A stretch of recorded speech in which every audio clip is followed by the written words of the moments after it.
Hey everybody, and welcome back to Bros at the Board, the Chronicles of ORB. I'm Mike, I'll be your keeper this evening. Heck yeah, my name's Ray. And I'm Nick. So just a little housekeeping up top here before we get it right back into our game. We have a Twitter now. Officially on Twitter. Yep, we've joined the 21st century, kicking and screaming. You can find us at BatBcast1. That's BATB cast, the number 1. And if you tweet about the show using the hashtag BATBcast, you can become an NPC in our upcoming story. I know that's cliche, and that's how pretty much all lazy keepers and DMs like to name their NPCs, because it takes a load off of our shoulders. But I'm going to go ahead and exploit that. So go ahead and tweet about the show, tell your friends, tell your family. And you might be an NPC that could, horribly, violently die in our podcast. Sweet. Did you guys want to add anything else, or are you ready to jump right back in? I'm so ready. I'm so geared up. I'm pretty much ready too, yeah. Alright, so a quick refresher for you. When we last left our intrepid heroes, Agent Rogers and newly appointed Agent Yuri, you had just passed your, for you, Rogers, reinstatement test, and Yuri, your first field practical test, to become a full-fledged agent for ORB, the Oddities Research Bureau. Right after that, you were told that you had a middling, mediocre performance at best throughout the testing chambers, and were immediately dispatched on your first mission. So, you guys are currently in the back of a black sedan, standard ORB issue, very, government fed written all over it, headed towards Essex, Connecticut, which is about an hour and a half away from the ORB HQ that you just left. What are you guys talking about? Okay, well, I've been thinking about this since we recorded last time, and I feel like Yuri is immediately gonna start looking up, first just a very basic Google search of Essex, and then as he gets deeper, he's gonna start to go on to the deep forums and the subreddits, and he's trying to get as much intel on what is happening in this little town as he can.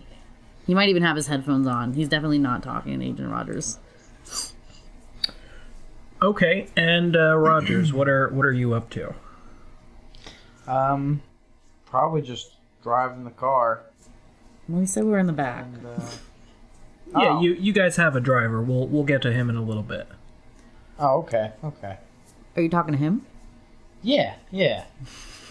Well, that's perfect, because you actually know the driver, Rogers. As soon as you got in the car, you recognized the driver as longtime ORB veteran driver, Bill Kaiser. Bill and you have known each other since the very beginning when you came into ORB. He came in maybe 2 or 3 weeks ahead of you, and he is probably one of the most senior drivers currently still working for the organization. Bill is a stock standard middle-aged white guy, very unremarkable. Nobody would ever think that he worked for a federal organization unless it was maybe the IRS or something. He's got the standard, kind of crew-cut haircut, light, dusty, sandy blonde hair. He wears these big old Coke bottle spectacle glasses. And you happen to know, just from your experience working with him, that he currently has a double-barrel sawed-off shotgun inside of his jacket. He carries that with him everywhere he goes, says it's better to be prepared than dead. What are you guys talking about?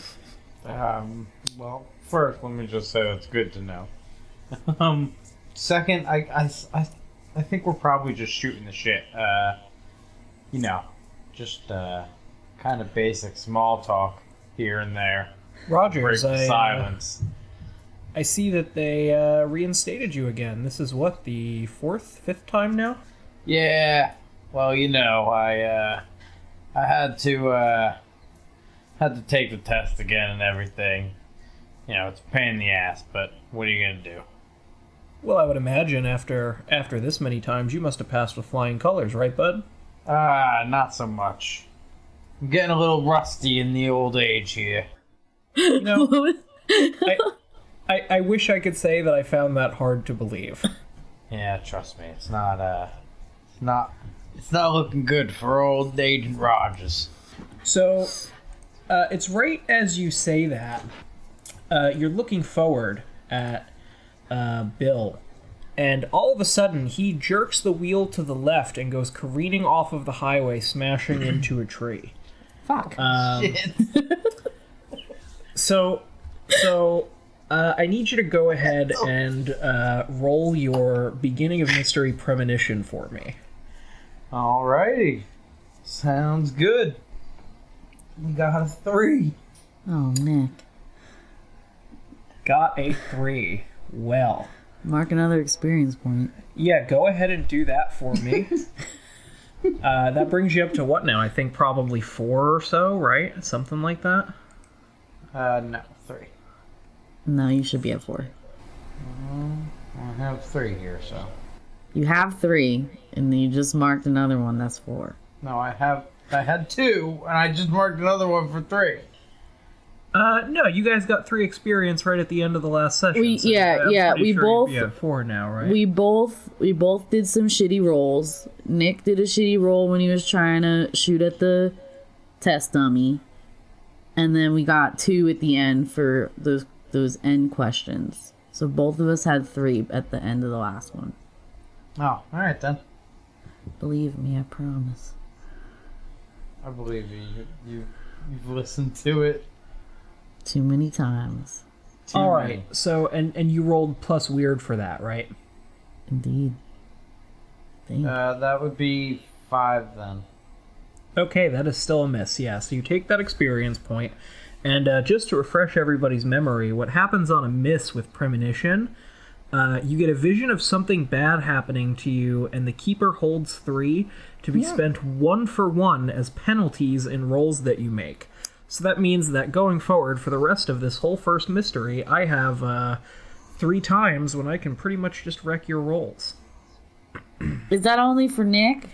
Or for both of us? Yes. Yeah, that'll only be for Agent Rogers, at least at this point All right. in time. So at the moment that the car makes impact with the tree, you are transported into a black, dark, inky void. This is actually not an unfamiliar feeling to you. You immediately realize that this is some of that darker side of yours kind of taking hold. Usually, they're not quite as jarring when these visions happen. It doesn't necessarily start with you smashing headfirst into a tree.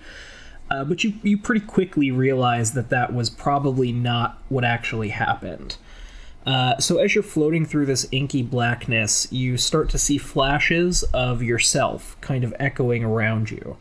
You can't make out too much else of what's going on, but then one starts to materialize immediately in front of you, maybe 6 inches from your face. And what you see is just a massive, massive set of jaws coming down right onto the nape of your neck.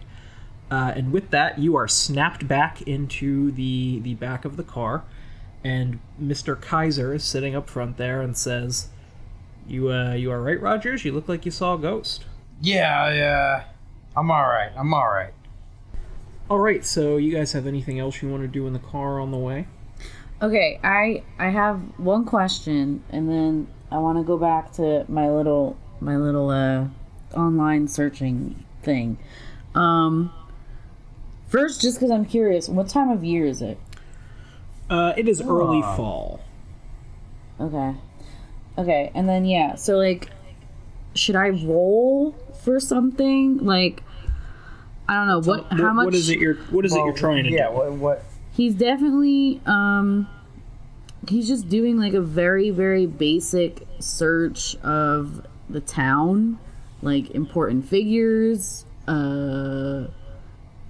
any kind of like tabloids or like news articles or like even Facebook posting that like people are making about these attacks. I gotcha. So you actually don't have to roll for that because that is information that Orb is providing you with. On your cell phone, each of you has one issued to you by the agency. You get a notification, and when you click on it, it pops up the case file for where you're heading. Like I said, it's Essex, Connecticut. You already knew that you were heading out there, but nobody really told you anything, about what was going on. You see that Essex, Connecticut has a population of just under 7,000 people, and pretty much everything you read tells you that it's really just a small, idyllic, New England town. It's very Main Street America kind of stuff. Most of the people know each other. There's a lot of very tight-knit communities and groups that kind of exist within the town there. If you don't know somebody directly, you know somebody who knows them for sure. And the information that Orb has is about 3 weeks ago. A series of what a lot of the locals think is a rabid bear or wolf attacks started happening. When you start to hear reports like that, Orb usually dispatches kind of a preliminary investigator to check things out. And in this case, that person is actually also going to be your contact on the ground once you get there. That's Alex Lynn. She's in her mid-20s. She's a paranormal blogger, which is not a out-of-the-ordinary thing. That's actually a pretty good way to make a living in this world. And she's worked with Orb in the past, but she has a little bit of a dicey history with them. The last time that she worked for them was a few years ago, and it turned out that the lead she had brought them was not really... it didn't pan out. It turned out not to be something worth the agency's resources. So this is the first case she's had from them in a while. What she has forwarded along to you in the kind of case file here is information about this series of attacks. What you can see is over the past 3 weeks, there have been 14 attacks. 5 of them have resulted in deaths. 4 people ended up in critical condition, 2 are missing, and 3 got away with kind of moderate wounds. It's obviously some kind of animal attack. I mean, there's claws and teeth marks, and you actually recognize pretty quickly this looks textbook werewolf. The problem is these attacks have been happening at all different times of day and night.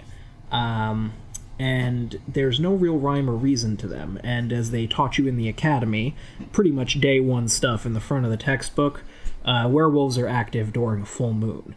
So the timing here doesn't really make sense. That's why Orb has decided to dispatch 2 special agents instead of just a kind of standard tag and bag squad for a rogue werewolf. Is there anything else you're kind of looking for, or does that satisfy? No, that definitely covers pretty much what he was gonna look at. Would it be safe to say that Yuri is a fan of Alex's?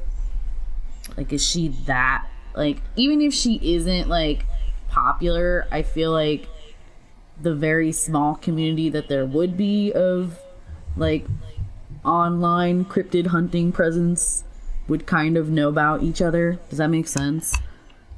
Yeah, I mean, remember too that it's not as small a community as you might think. Okay, so it's not like a subculture. Right, because paranormal things and oddities are a known entity in the world, they're still not the most common things, but they are kind of like a quantifiable thing that most people know exists. There's definitely a lot of people that kind of work in that arena. So you tell me, are you familiar with Alex's work? I think he would be. Yeah. Okay. If she's like semi-prominent, yeah. Yeah, so I think Alex is, she's kind of up and coming still. She's only in her mid-20s. She's only been doing this, I don't know, maybe 4 or 5 years, but she did get a couple big scoops early on, which was what led Orb to contract with her in the first place. You know that the thing that really put her on the scene was there was a series of attacks that were happening in Midtown Manhattan, which is pretty uncommon because a lot of the big cities have, very strict enforcement protocols. Mm-hmm. But it turned out that there was a rogue Wendigo living in the sewers, which nobody had ever seen before. And Alex was able to get it on film, which, kind of helped Orb get in there and tackle the problem.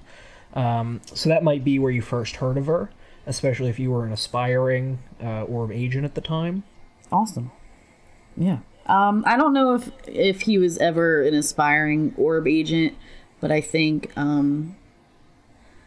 her story about the Wendigo in Manhattan is a direct correlation to Yuri's experience in Tokyo. It's his whole thing, to an extent. Kind of kindred spirits in a sense. Yeah. Did that happen before Yuri's old? Because the thing with Yuri, like, that must have happened, like, very recently. Because he moved out, like, right after that. Right. So I would say what happened with Yuri was probably within the last year and a half or so. Mm-hmm. What happened with Alex was probably at least 5 years ago by now. Okay. Cool. All right. So you guys are pretty quiet for the rest of the drive. There's not a lot of conversation going on. Yuri, you're paging over the case file with a very keen eye, looking for any kind of details that somebody might have missed. Rogers, I imagine you're staring out the window brutally. And Bill, as ever, is a diligent driver, keeping his eyes on the road and making sure you get where you need to go. So, about an hour and a half later, you pull into the main street of Essex, Connecticut. And just like you read in the briefing on your phones, this is small town USA. You see there's a furniture shop on the corner. There's, across from that, kind of like a family-owned restaurant. It doesn't say what it is. It just says it's Jeannie's Restaurant, and leaving your mind to wander as to what the menu might entail. And as you're going down the street here, you just see things like that. Storefront after storefront, small mom-and-pop looking businesses. And you're hoping that maybe you're going to stop at one of these cute coffee shops or something, but you do not. Bill continues to drive out of the kind of downtown area there, and he takes you onto one of the local state highways, and you head about 20 minutes further up the road, and he pulls off into what can only be described as a corporate hellscape. There is just, a bunch of tall office buildings, all blank and nondescript. None of them really say anything. One says Sunshine Corporation, one says Horizons Corp, another one says, Nook Enterprises. There's just a bunch of blah office buildings here. And he pulls up to one of these everyday nondescript buildings and says, "All right, this is your stop. Get on out, folks." Dang. All right. I hop out. I hop out as well. Try not to get disqualified again, Rogers. Thanks. And with that, Bill drives off. What do you guys do? Do we know which one of these buildings we're supposed to be going into? Well, he did drop you at the doors right in front of one. It just has a number 200 on the side. There's not even an office name. Sweet. I guess we'll go in there. Yeah, I start heading in. So you get to the door, and Rogers, you realize pretty quickly what this is. This entire building is actually owned by Orb. And what you have to do is punch in your Orb ID code on the little keypad there at the door, and you'll be granted access. So you go ahead and you do that, and Yuri and Rogers walk through into what is, again, kind of just like a very blank corporate lobby. There's nobody here. There are some wall signs, but none of them have the little plaques filled in saying where you're supposed to go. There's one elevator at the back of the room. What do you do? Heading for that elevator. Yeah. All right, so you two stroll forward very confidently towards the elevator. You hit the button, the elevator dings, you hop on, and you see that there is only one button to press. Do you press it? Oh, hell yeah, that's easy. Wow, you guys end up reaching for the button at the same time. And it's very awkward. Oh no, do we brush hands? I don't know if it gets that far. Oh no. We're just gonna leave it up to the listener's imagination. Okay. This is gonna be the first scene that there's massive amounts of fan art. Yeah, this is it. this is it. Yeah, okay, I push the button. Alright, so you hit the button and you begin to descend, which is not what you expected given the height of the building. After about 10 seconds, it doesn't feel like you've gone incredibly far below ground. The chime goes off in the elevator again, and the doors open, and you are in a underground, what can only be described as command room. There is a map of the town of Essex up on a big lit up board in front of you, and there is a young Asian woman who you immediately recognize, Yuri, as Alex, sitting in a desk chair behind one of the many terminals in this room. She is not the only person here, but you can tell pretty quickly that the rest of them are just kind of administrative and support staff. Awesome. I go over and introduce myself. Yeah, I follow suit. Oh, hey guys. Hi, I shake her hand. I'm polite. I'm Yuri Yamamoto. I'm new to ORB. Huge fan of yours. I've been following your blog for years. Yeah, it's absolute pleasure to work with you. I'm very excited. Hey, Hello, I'm Agent. Hey, I'm Agent Rogers. I hold out my I hand. know who you are, Rogers. Everybody knows who you are, man. Come on. Well, And you, Yuri. Why do I know that name? Oh, you dealt with the Bigfoot out in Tokyo, right? I did, yeah, that was me. Oh my god, I can't believe you've heard of me. Yeah, that was a crazy story. Yeah, lot of years working up to that. There was a lot of time and effort, a lot of good people, worked really hard, and yeah. I mean, I can't. Where did you end up finding it again? I couldn't even believe it when I read it the first time. In a dump, actually. He was living in a dump. That's crazy, man. Climate change, right? I mean, yeah. So anyway, you guys are here about the not werewolf attacks, right? Yeah, those are really, really interesting. What do you think about that? You know, I'm glad you asked, because I'm not really sure. It's classic werewolf when you look at the bite and the claw marks. It's exactly like the textbook pictures. So the only thing that makes sense would be a werewolf. But these attacks have been happening just scattered all over the place for the last 3 weeks. We even had one that was in the middle of the day. Unfortunately, there's no footage of it, but it happened at like 2 o'clock in the afternoon. There's no way that a werewolf should be actively attacking at that point in time. And, as far as I know, there shouldn't even be any around here. Why do you say that? I mean, this place is full of corporate money. You know that they have their own kind of containment squads that they run. There are all these black book operations, and, supposedly they don't exist. We can neither confirm or deny, but none of these corporate guys are gonna waste time calling a government agency if they have something creeping around in their backyard. Okay. I don't know, man. It's really weird. You said the last... can't say I've ever seen anything like this, to be honest. Yeah. Yeah, duh. That's why they sent you guys out here Yeah. to figure out what's going on. You said one of the attacks happened at 2 o'clock in the afternoon? Yeah, there was this guy. Let me see here. The one that was Ronald Jenkins. Ronald Jenkins was out walking his dog down, suburban streets in the upper part of Essex here, and was just torn apart right in the middle of the street, literally eviscerated, body parts strewn across the road. It Holy shit. Yeah, it doesn't. I'm telling you, it makes zero sense. What about the dog? Dog was fine. Dog was fine? Yeah, the dog was fine. Where did they find it? About a block away, hiding under a neighbor's porch, covered in its own pee. Jesus Christ. Okay. Huh. Are Anyway. we sure it was covered in its own pee? Not somebody else's pee?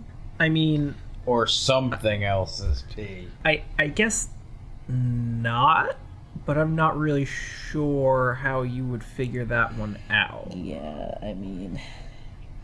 So, out of all the attacks, 3 people are still accounted for and not dead? Do I have that right? Yeah, there are 3 folks who kind of were able to walk away with, not incredibly severe injuries, and by that I mean not life-threatening. They still got mangled pretty good. Sure. Where are they at? Can we go talk to them?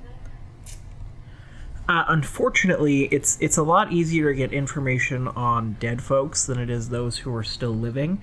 HIPAA and all that good stuff. So, Sure. if you wanted to figure something like that out, you would probably, you'd probably want to talk to Dawkins. He's the sheriff. He might have something for you there. He's a bit of a tricky nut to crack, though. Sure. Okay. Huh. Well, I guess we have a lead. Yeah, you want to go right over there? Yeah, why not? It's our job, kid.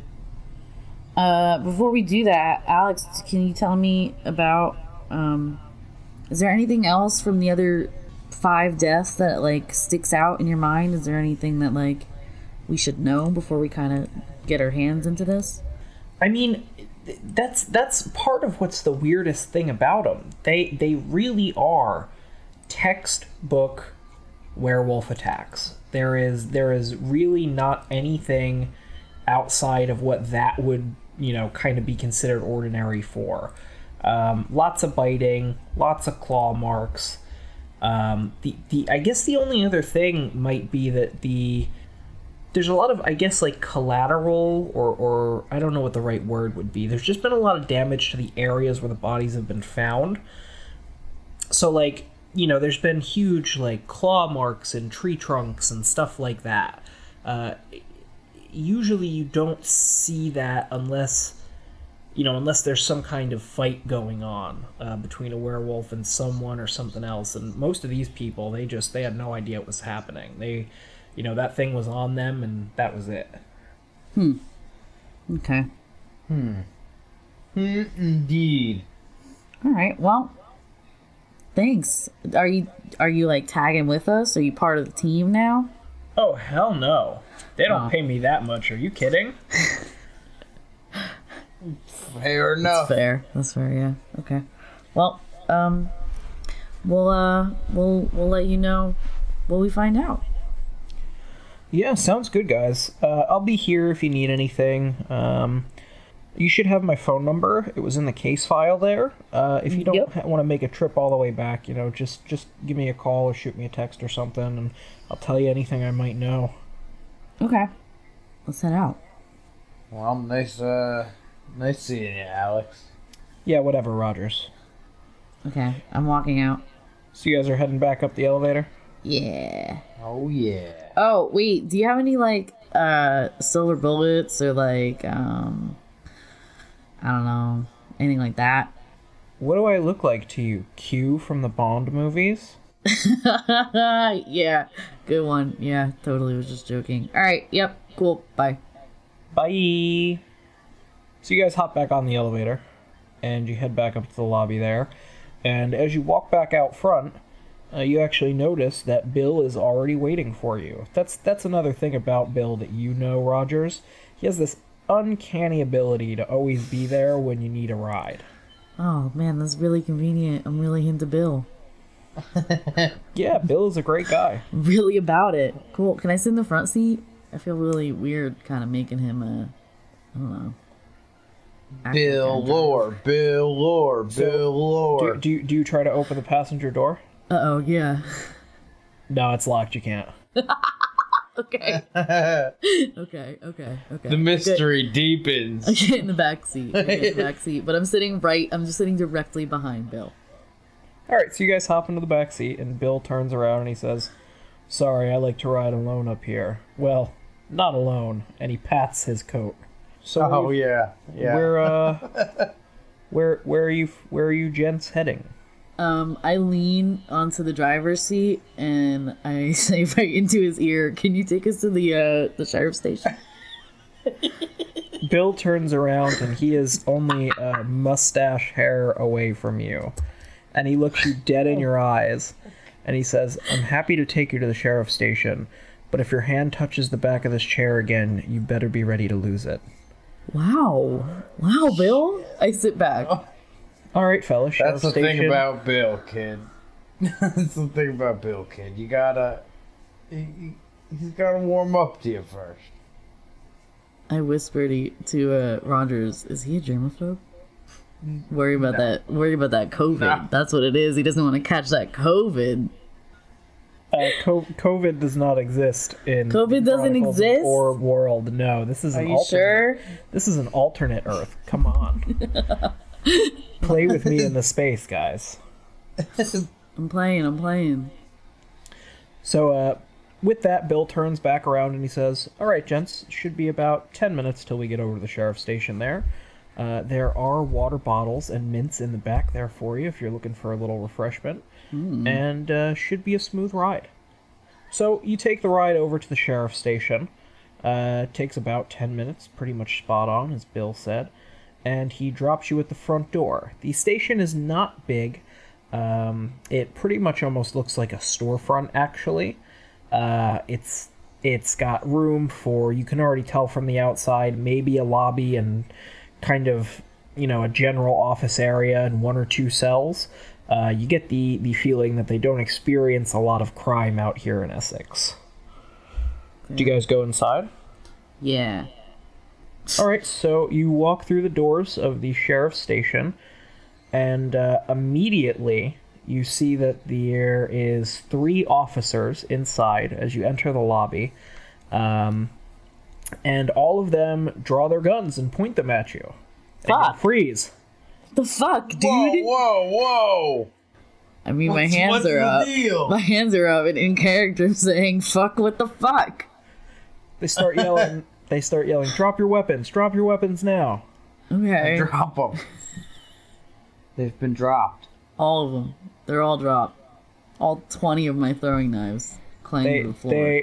They move forward and they kick your guns and your other weapons away from you, and they go to pat you down.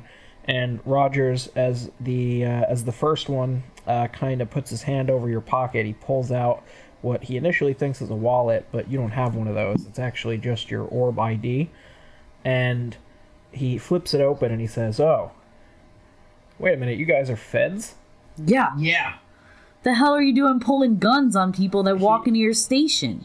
He hands you back your badge, Rogers, and they all holster their weapons. And the first one speaks again and he says, "Sorry about that. You guys walked in with weapons openly displayed, and you're not exactly dressed like federal agents." He's got a point, kid. I mean, is there a law against like concealed carry here? Do you just pull what y'all are public servants? What are you doing pulling weapons on people? A man walks out of the Small town in office. Connecticut, kid. A man walks out of an office door from the back wall, and you can tell immediately that he is the sheriff just by the way that he carries himself. You remember that the sheriff's name is Richard Dawkins. He looks to be in about his late 40s. He's African American. He's got a crew cut. He's got very bright blue eyes, and he has a large mustache that just does not quit. The kind that only a sheriff can wear. Dark And mustache. he's got his hands kind of placed with his fingers looped through his belt, and he says, "All right, what's all the ruckus out here?" Well, we were just walking into the station, and your guys pulled guns on us immediately. Is that standard procedure around here, Sheriff? Dawkins' eyes slowly sweep the room, looking at his deputies, who are all sheepishly staring away, and giving both of you the once-over. He puts a hand to his temple, and he slowly rubs, and he says, No, I assure you, that is most definitely not standard procedure at the Sheriff's Department in Essex. These 3 idiots are brand new deputies, and by brand new, I mean first week on the job. I heard you're feds. I assume you hear about all this weird stuff going on in town. Mm-hmm. Yeah, well, That is correct. Larry, Moe, and Curly here had to be deputized because the workload just became way too much for me to handle. Usually I'm the only cop in this town, well, the only sheriff. But, yeah, this is, just go back to your desks and keep working. And I swear, if any one of you pulls a gun ever again without my explicit permission, I will beat you from here to Florida and back. And they all say, "Oh, okay, sir, I'm sorry," mumble apologies and head back to their desks and continue doing their paperwork. The sheriff kind of waves for you to head back towards his office and walks back inside. Okay, I pick up all my stuff because now I'm done peeing my pants. And I follow him back into his office. You head back there too, Rogers? Yeah, absolutely. Alright, so you enter the sheriff's office, and he is sitting behind an ornate mahogany desk.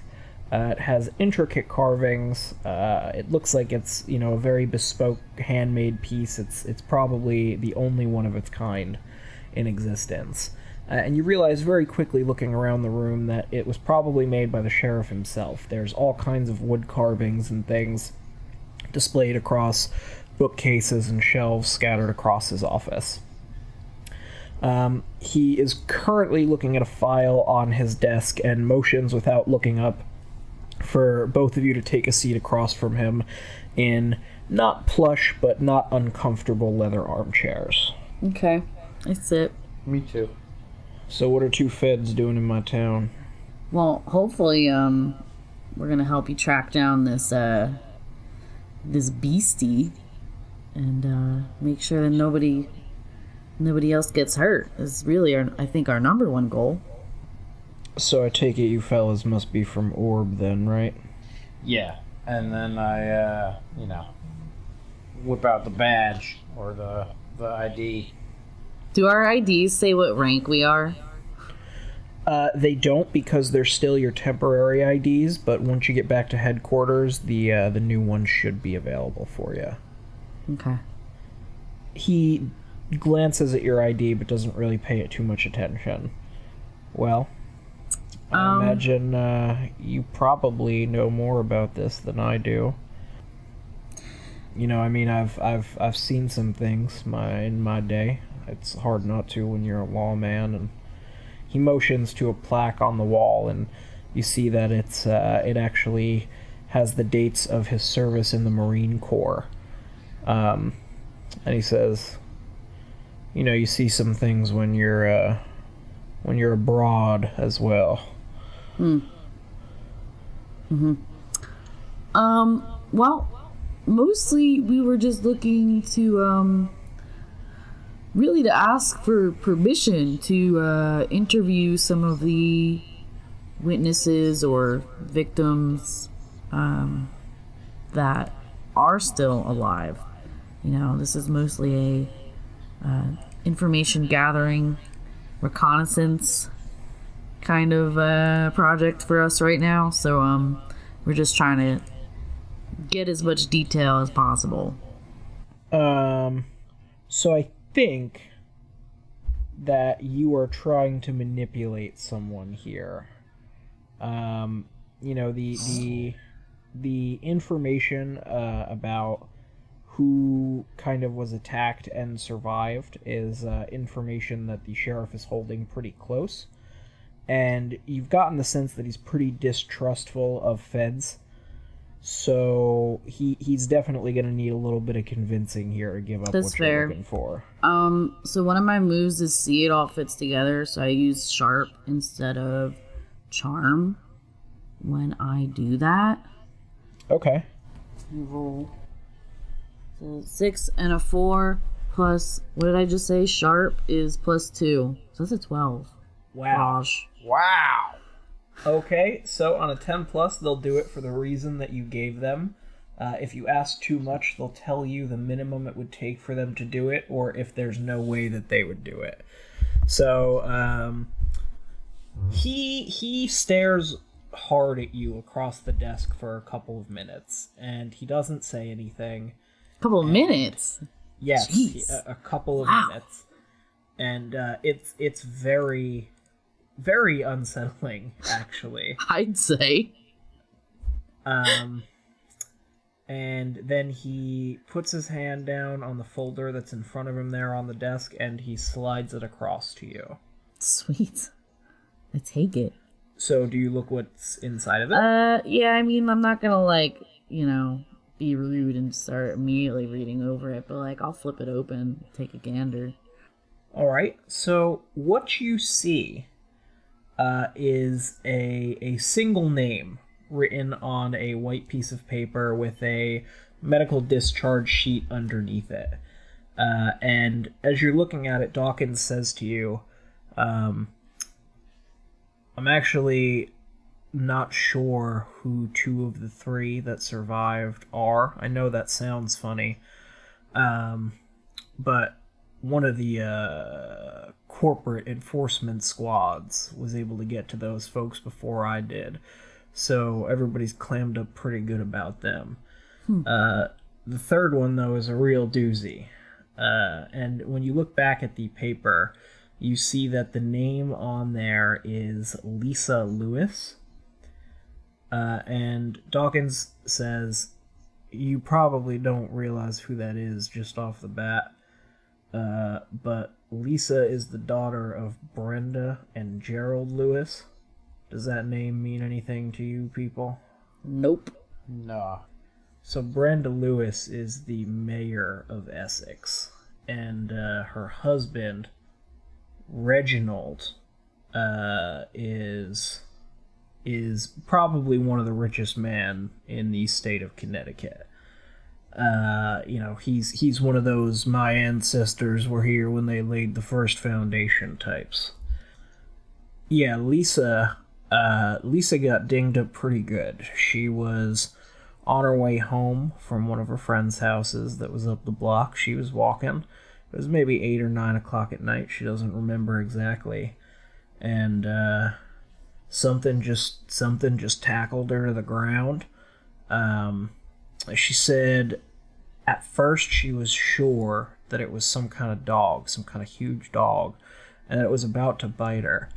But something just spooked it off. It skittered off back into the woods, and she wasn't really any the worse for wear. Scraped knee, maybe I think she might have broken her glasses, but nothing too crazy. Okay. Very interesting. Can we go find these people somewhere? I mean, the address and everything is right there on the discharge form, but I gotta tell you, since this happened, the mayor has brought some of those corporate types in for security, and I'm not sure even your badges are gonna get you through that. All right. Well, we'll at least give it a shot, right? Yeah, I mean, I suppose so. Okay. Absolutely. Is there anything else you could tell me about any of the other victims? Are any of them also tied to any of the other businesses that you have in town, or any people of prominence? No, I mean, there's no kind of pattern that we can see.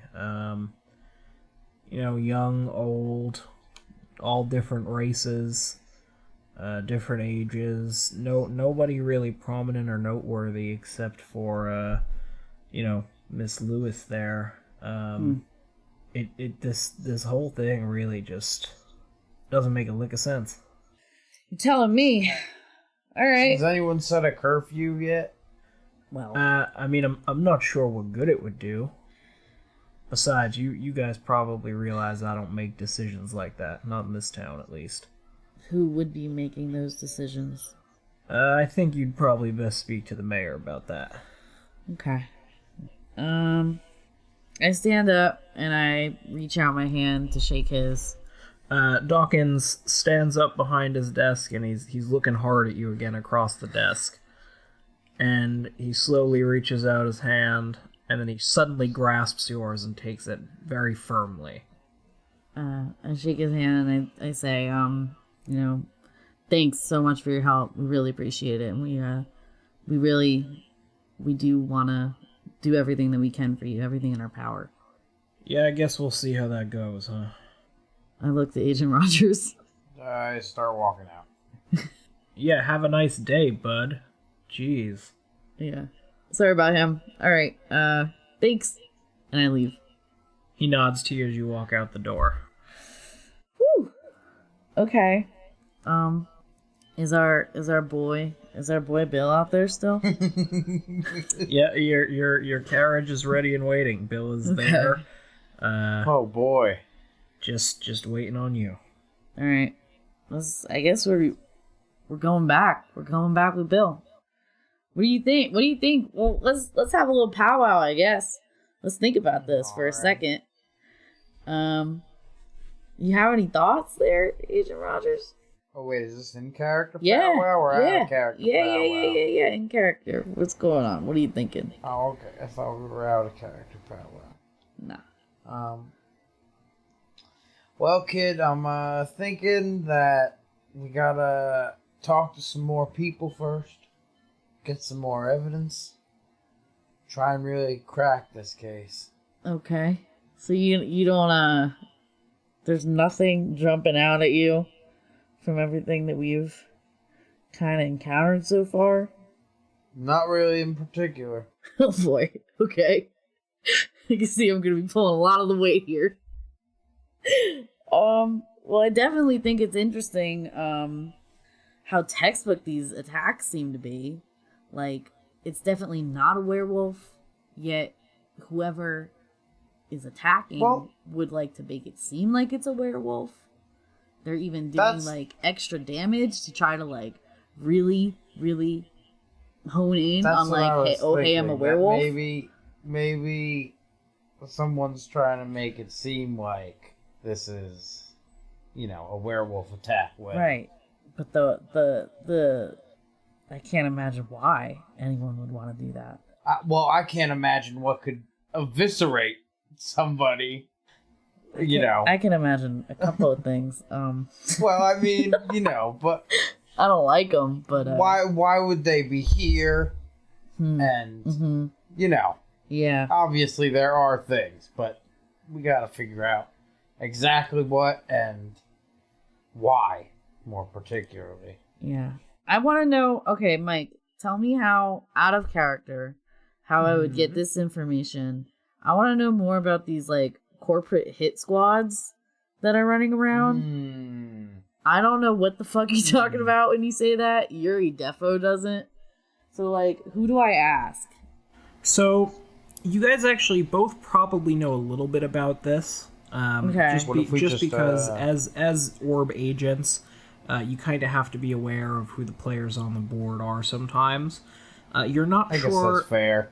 You're not sure specifically which corporation it would be in this area, but you know that across the country, a lot of these Fortune 500 companies and things like that are not satisfied always with the expediency of Orb's operations, or lack thereof sometimes, I guess.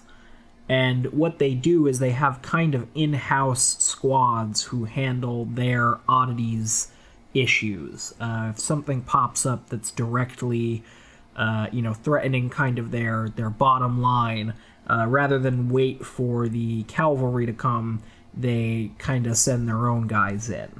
Okay, so these are companies that are like doing other shit, like an online tech company or like a paper company. Or a bio company, yeah, stuff like that. Like that's any wild. Kind of, okay.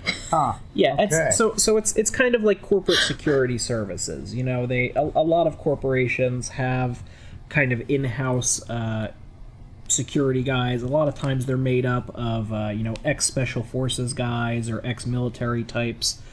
Good God. Who make the transition into the private sector. That's like a real-world thing. Am I blowing your guys' minds? Well, yeah, right I now? know, but like... Yeah, you blew my mind a little bit right now. So two of those teams took two of the victims. Was it one? You don't know. You just know that some kind of corporate cleanup happened in those situations. So they don't know who those two people are. Correct. Right now, you do not have that information. Okay. So you guys are having this conversation as you're walking out of the sheriff's station towards Bill's waiting car. And across from the sheriff's station, there's a tree line and some dense forest behind it there. And it's maybe about 1:30 in the afternoon at this point. And as you're going to get into the car, you hear some snarling coming from the direction of the tree line. And as you go ahead and you look, I'm not even going to make you roll for this.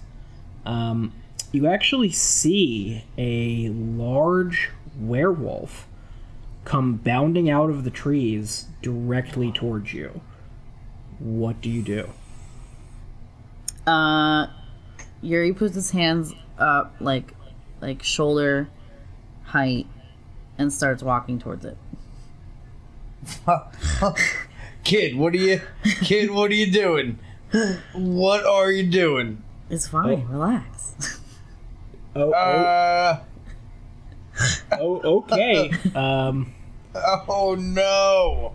So you do that, and this thing is on you in a split second. It rears up on its hind legs, and it is massive. It is on its back legs. It is probably close to 12 feet tall, and its claws are each probably about the size of the tires on the car that Bill's driving. And he is about to come down on you with those claws, and there is 2 shotgun blasts that ring out from behind you, and they smack this thing directly in the chest, and it goes reeling backwards. And you see Bill has stepped out of the car and is holding his trusty 2-barrel sawed-off shotgun with smoke coming out the ends. And he says, I would recommend both of you get in the car right now. Oh, Bill, thank God. You're gonna have to pull Yuri from this thing. He's not gonna, just do that. What? Just say it. Come on, kid. Let's go. Okay. Get in the car. Okay. So are you both getting in the car? Yeah. Yeah. So it falls onto its back right after the shotgun hits it, but it recovers incredibly quickly, almost like it didn't happen. And as you guys hop back in the car, and Bill does too, you close the door just in time as it rakes its claws across the side of the car. Luckily, you are in a ORB sedan, not just a regular civilian car, and these things are tricked out. They are armor-plated, the glass is, pretty much every type of monster resistant you can think of. And so, at least for the moment, you're going to be okay inside that cab. And what fictional brand car is this? What fictional brand car? Oh. Well, that would be the Wowdy. All right. Love it. Is it pursuing us?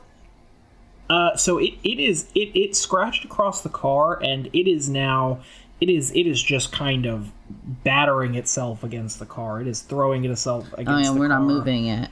Impacting the side. No, Bill is reloading the shotgun in the front seat there. And, whoa! Easy, buddy. That's a person. First of all. Not right now. It ain't right now, kid.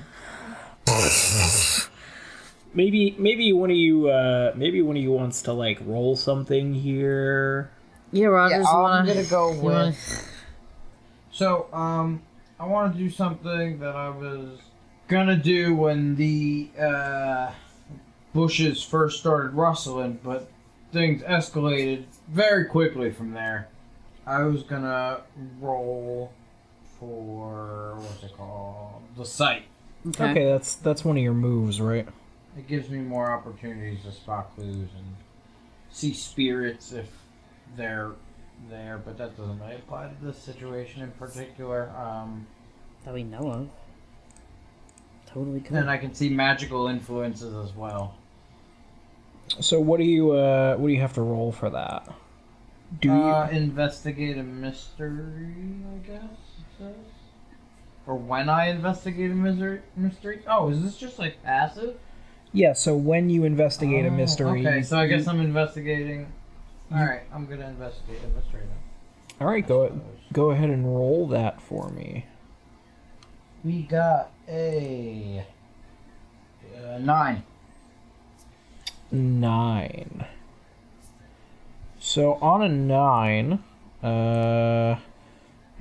so on a 7 to 9, you get to hold 1. So you can pick anything off of that investigate a mystery list and ask me. And you'll get your bonus information for the site, too. Ray, powwow out of character. What sort of creature is it, you think, maybe? I mean, yeah. Because, like, it's clearly... I mean, it's looking werewolfy, but... But it's not. Because it's 1:30 in the afternoon. Right.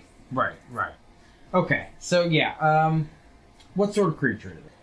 Alright, so you kind of are getting a better look at this thing from inside the car now as it's throwing itself against the car and scratching it and kind of putting its upper half of its torso over the top of the car, trying to get in through the roof, just trying any way it can to get at you. And it is definitely a werewolf. You see all of the telltale distinct signs. The kind of hair patterns look about right. The claws on the 4 paws look correct. The muzzle and everything adds up. This is definitely a werewolf. And what I'll give you with the sight is you notice that one of these times where it kind of is trying to get into you through the roof and just pounding on the top of the roof with its claws, you're looking out the window and your sight kicks in, and this is kind of how it is for you usually. You don't always have the sight, but right. when it activates, sometimes you get hit with a doozy, and this time you get hit with a doozy. It is like the sun is burning outside of the car. There is all kinds of magical energy coming from the kind of like the center area of this thing's chest. Like where it got shot? From what I can... Or just in the center? Oh. Just in the center of its chest. So, as you realize that, it kind of throws itself against the car in one last attempt, and it's now realizing that it's not going to get in, and it just starts howling. It is screaming. It is going berserk. By this point, the deputies and the sheriff have come running out of the station because of all the noise, and they all have their weapons drawn, but none of them are currently firing because they're just staring in disbelief at what's going on here. And it kind of almost you can see it's shaking its head as it's howling and howling and howling, and it almost sounds like it's in pain. And then it turns around and it starts running back towards the trees, and you notice that one of its claws kind of drags a long claw mark in the grass on the embankment leading up to the trees, and as it enters the trees, its other claw catches one, leaving deep gorges in it, and it disappears into the forest. And Bill turns to you, and he looks at you, Yuri, and he says, "Well, that's quite a first day, isn't it?" Yeah. Gary's getting out of the car.